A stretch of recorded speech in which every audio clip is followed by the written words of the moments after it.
Kasus kriminalisasi sekarang itu kriminalisasi oleh penguasa, oleh rezim.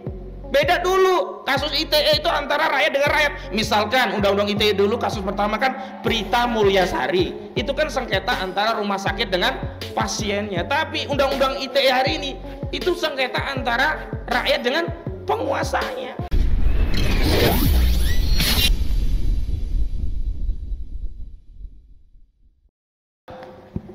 Bismillahirrahmanirrahim.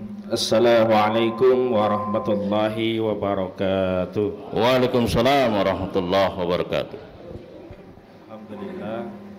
Alhamdulillahi rabbil alamin. Nahmaduhu wa nasta'inuhu wa nastaghfiruh wa na'udzu billahi min syururi anfusina wa min sayyiati a'malina. May yahdihillahu fala mudilla lahu wa may yudlil fala hadiyalah. Asyhadu an la ilaha illallah wahdahu la syarikalah wa asyhadu anna Muhammadan abduhu wa rasuluh.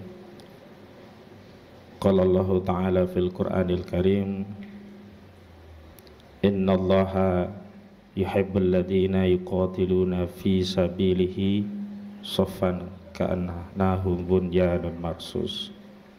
Amma ba'd.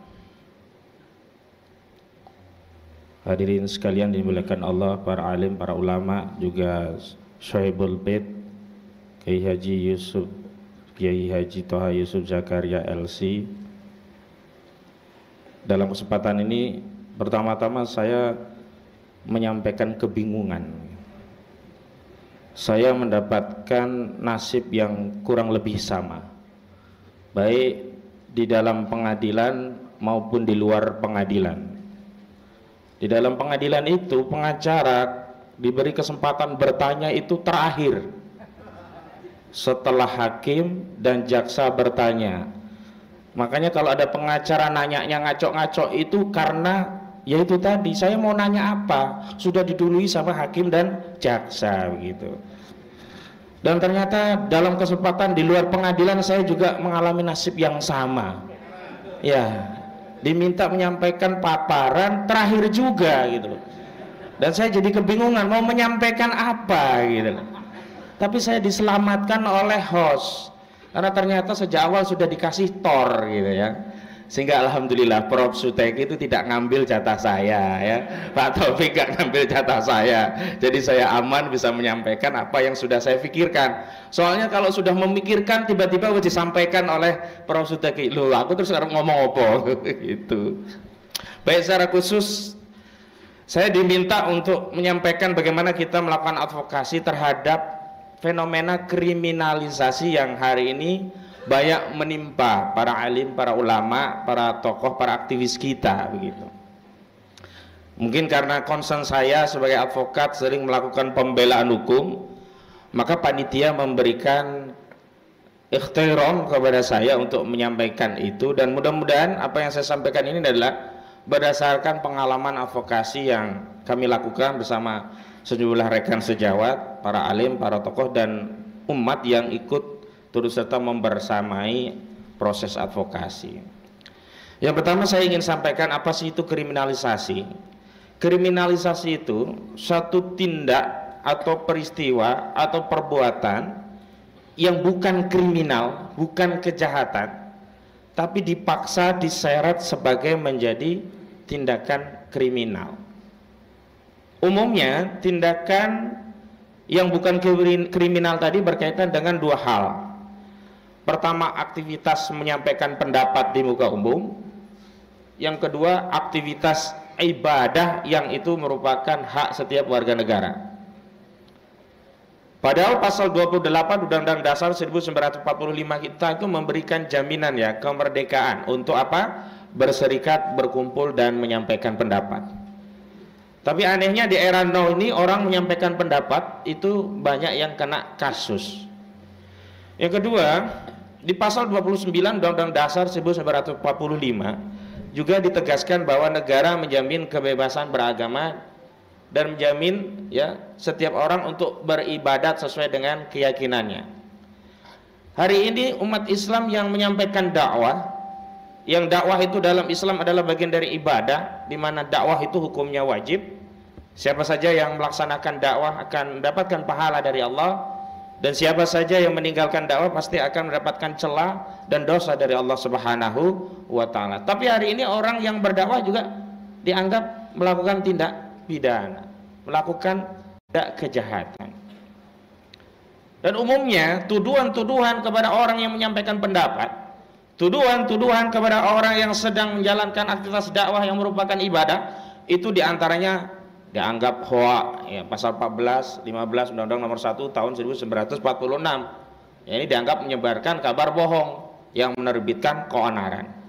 Ya, kemudian apalagi dianggap melakukan pencemaran, pasal 31 KUHP atau pasal 27 Undang-Undang ITE.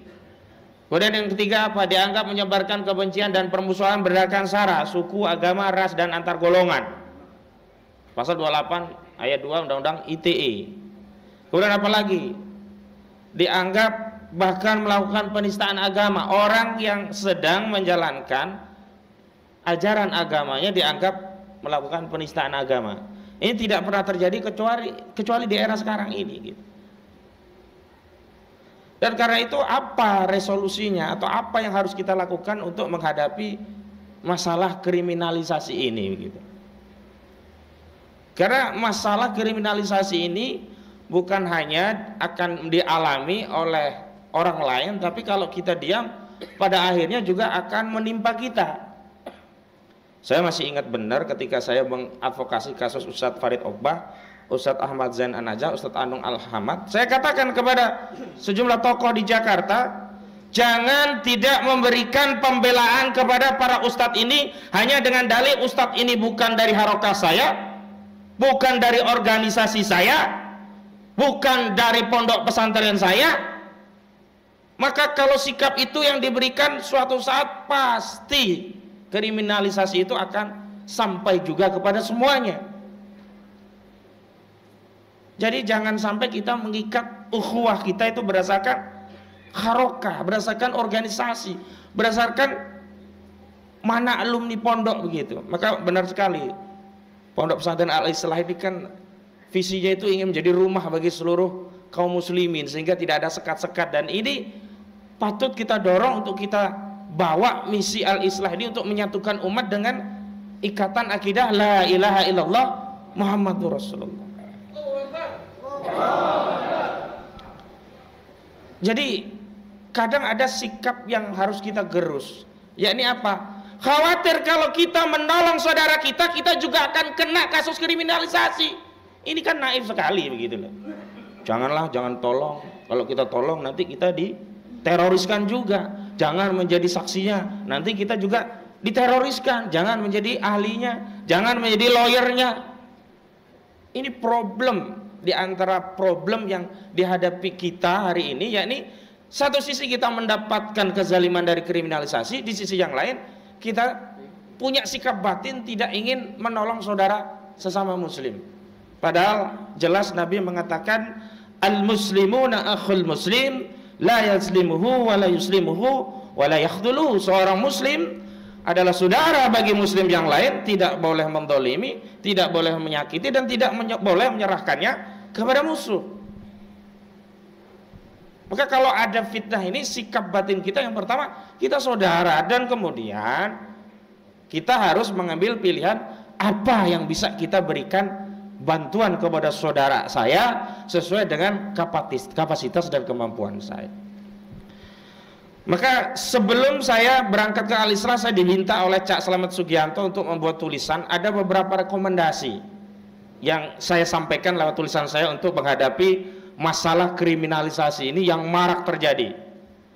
Kita sebut sajalah ada nama-nama, misalkan Habib Rizik Syihab, Habib Bahar bin Smith, ada Ali Baharsyah, ada bahkan korban kriminalisasi itu ada di majelis ini, Kiai Heru Elyasa. Coba, pernah mondok 3 bulan ya Kiai ya. Jadi antum-antum kalau takut-takut dakwah, ngarang takdir nanti masuk penjara, beliau udah merasakan. Kapok nggak Pak Kiai? Nggak kapok berdakwah, masuk penjaranya ya nggak usah. Nanti dikira nggak kapok masuk penjaranya gitu.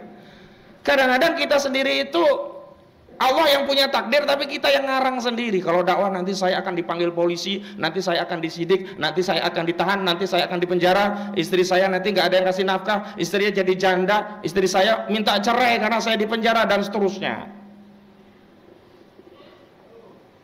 Yang pertama yang harus kita lakukan adalah kita punya sikap batin, kita ini saudara. Maka yang pertama saya seru kepada sejumlah advokat, ini sudah mulai terjadi ya. Di Jakarta itu ada kasus korbannya misalkan dari ormas tertentu ya, itu yang menjadi advokatnya sudah lintas. Diawali pada kasus Ustadz Farid Ahmad Uqbah.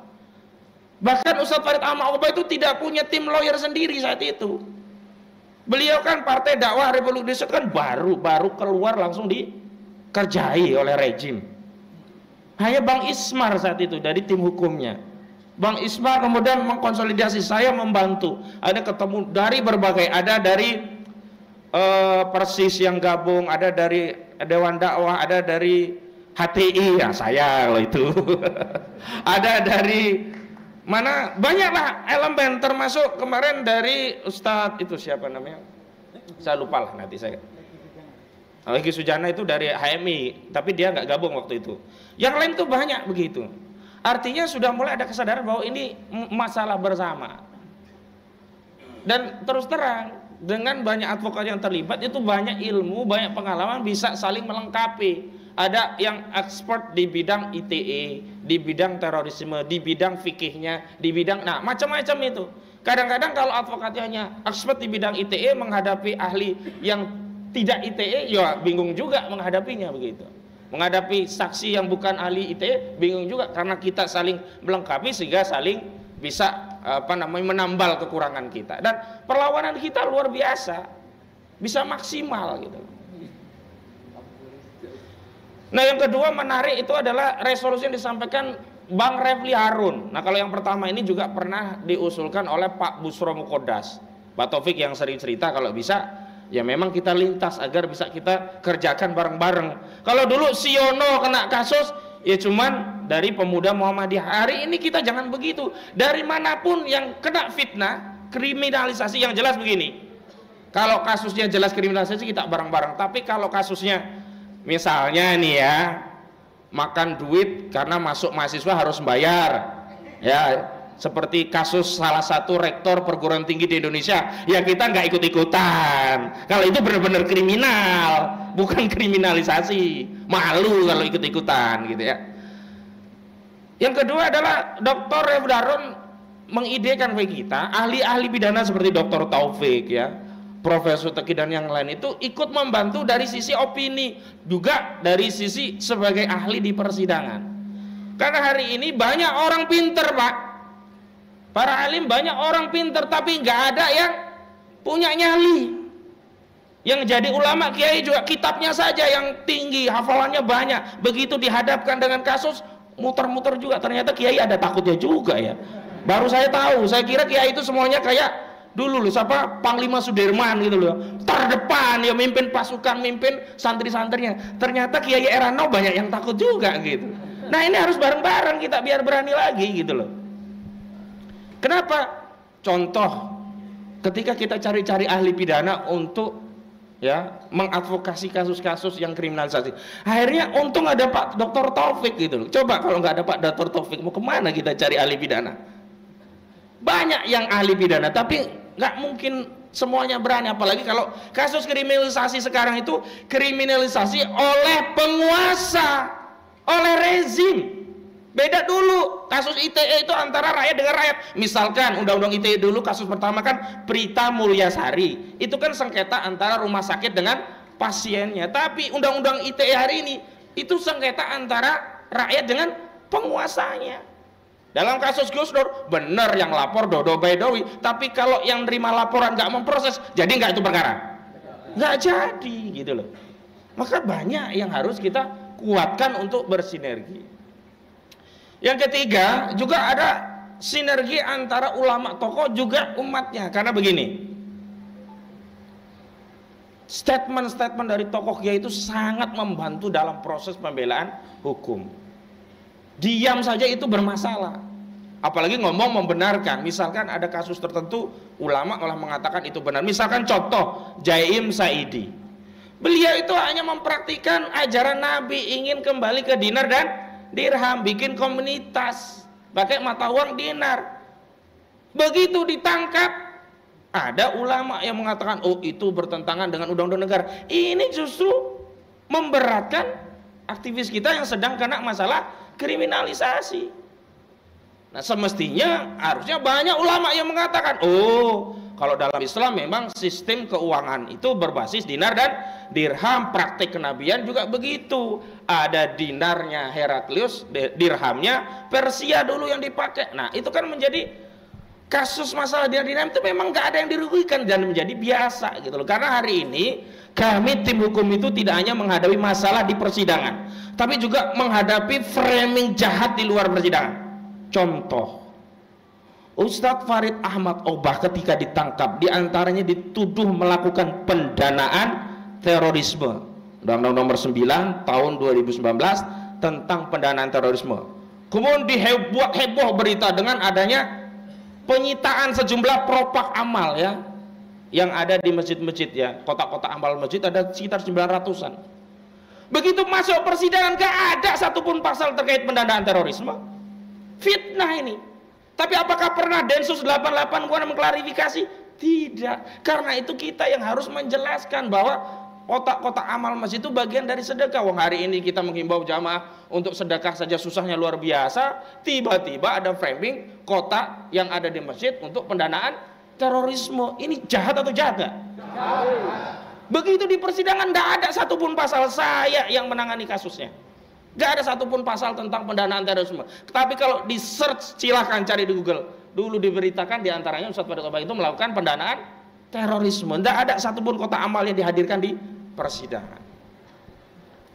Yang ketiga, yang keempat ini yang paling ya penting, ternyata hari ini selain pertarungan hukum juga pertarungan opini. Karena itu kita butuh YouTuber ya, influencer. Meskipun channelnya kecil-kecil, tapi ini seperti lebah gitu ya. Ini saling menguatkan. Misalkan tulisannya hanya dari Prof.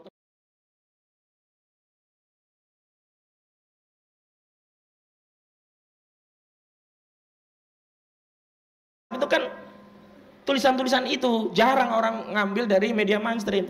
Nah, ketika ada tulisan yang memberikan framing dukungan, itu membantu sekali dalam proses persidangan.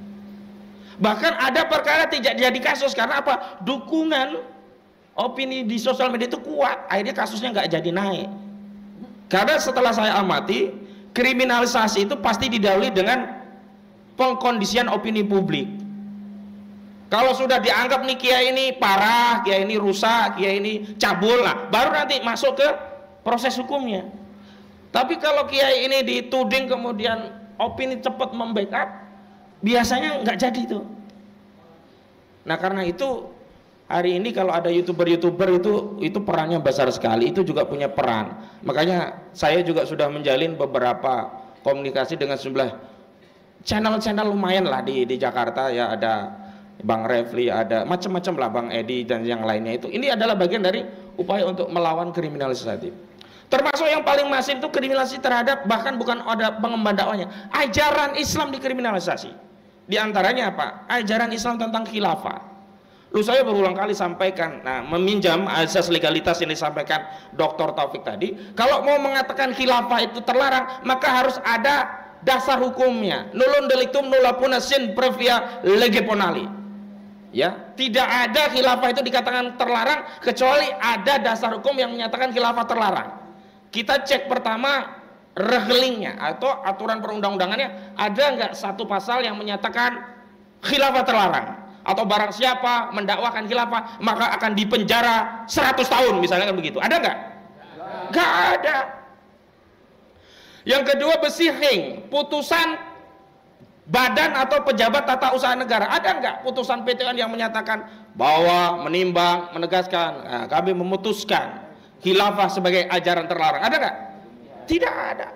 Putusan yang selalu dijadikan rujukan itu adalah putusan penolakan gugatan Hizbut Tahrir Indonesia di Pengadilan Tata Usaha Negara Jakarta Itu amar putusan yang menolak gugatan hati. Nggak ada satupun amar putusan pengadilan yang menyatakan khilafah sebagai ajaran terlarang.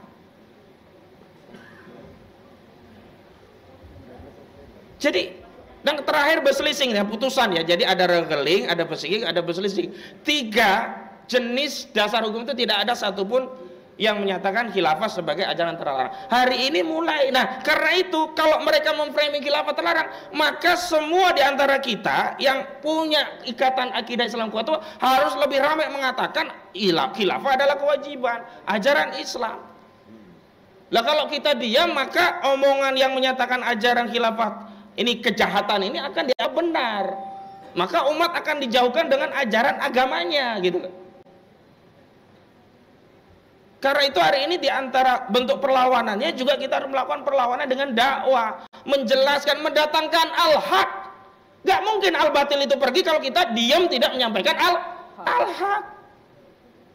Apalagi kita menyandarkan kepada Nasrullah, nanti suatu saat pasti akan tiba masanya di mana khilafah akan didukung seluruh umat dan saat itulah kita akan menyampaikan khilafah ajaran Islam. Ya enggak teko, kapan tekani tekan kuno. Wong kita disuruh dakwah kok malah kita menunggu risalah dari langit. Memangnya kita nabi? Wong risalah sudah selesai. Nah, yang terakhir, ini yang paling penting saya kira. Membersamai di pengadilan seperti kasus Gus Nur yang saya tangani. Kami kira dulu itu kita mau habis-habisan dibawa ke Solo. Ternyata di Solo banyak ikhwan-ikhwan kita yang membantu membersamai dalam proses persidangan. Dan itu melegakan bagi orang-orang yang kena musibah.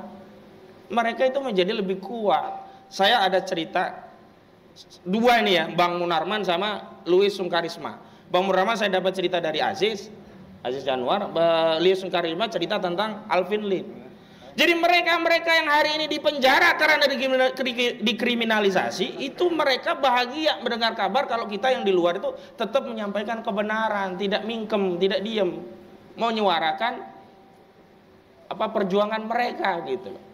Coba bayangkan kita udah dipenjara karena berjuang, teman-teman kita setelah kita dipenjara ternyata di luar pada mingkem, pada nggak ada berani ngomong aja kagak berani. Itu juga membuat mereka bersedih gitu loh.